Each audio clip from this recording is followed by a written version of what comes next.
Rhea, the last time we spoke following a match with IYO Sky, I can't help but notice there was a lot of parallels. Bianca Belair was also a front row seat for that one. What's going through your mind right now with the clock to WrestleMania ticking?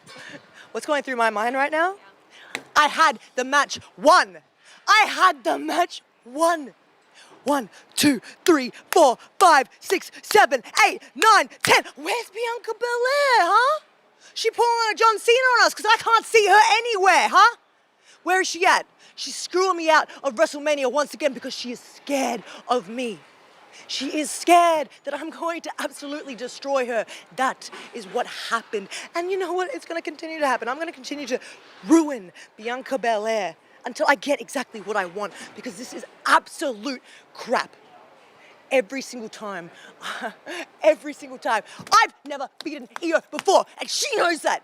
So she implements herself into the match so I can lose once again at her hands. Are you kidding me? You have a valid argument. You know, obviously you're still emotional about what happened. I couldn't help but notice, though, you made a point to say something to Bianca and then something to IYO before you left the ring. Can you share with us what that message was? What was that message? Yeah. It was a warning, Jackie. It was a warning. WrestleMania, it's not out of my grasp yet. A warning. Thank you.